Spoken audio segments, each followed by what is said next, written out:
নমস্কার, জয় মাতারা। আমি অ্যাস্ট্রো হিমাংশু ভাগ্যের দুয়ার থেকে আপনাদেরকে জানাই আন্তরিক শুভেচ্ছা, ভালোবাসা।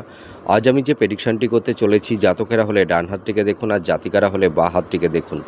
আপনারা দেখতে পাচ্ছেন এইটা হচ্ছে আমাদের রবির আঙুল আর এটা হচ্ছে রবির ক্ষেত্র। এই রবির স্থানটি যদি একটু উঁচু হয়, পিঙ্ক বর্ণের আভা থাকে, এই রবির স্থানে যদি কোনো কাটা চিহ্ন বা জব চিহ্ন বা তিল চিহ্ন এইগুলো থাকলে কিন্তু চলবে না, ঠিক আছে? আর এই রবির এই যে আঙুলের দেখুন, প্রত্যেকটা আঙুলে 3টি করে পর্ব থাকে।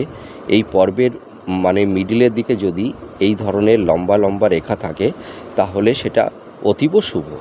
তা এবার আমি মূল প্রেডিকশানে চলে আসছি।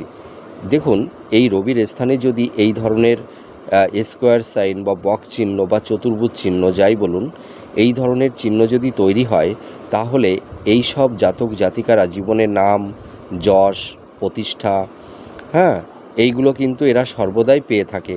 এরা সরকারি সেক্টরে মানে খুব উচ্চ পদে কর্মরত হয়ে থাকেন।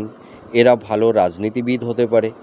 হ্যাঁ, তাছাড়া দেখা যায় এই রবির স্থানে এই ধরনের বকচিহ্ন তৈরি হলে এদের যদি কোনো আইনি কোনো যদি মানে সমস্যা বা জটিলতা তৈরি হয় তাহলে তারা সেখান থেকে মানে অনেকটাই রিলিফ পেয়ে যায়, ঠিক আছে?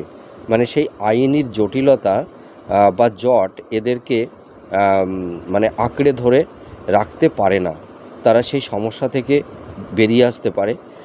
আর এরা মানে সমাজের খুব ইম্পর্টেন্ট পার্সন বা ভালো ব্যক্তিত্বপূর্ণ সম্মানীয় ব্যক্তি রূপে নিজেদেরকে প্রতিপন্ন করতে পারেন, ঠিক আছে? এই শুধু বক্স সাইনটার প্রেডিকশানটি আমি করলাম।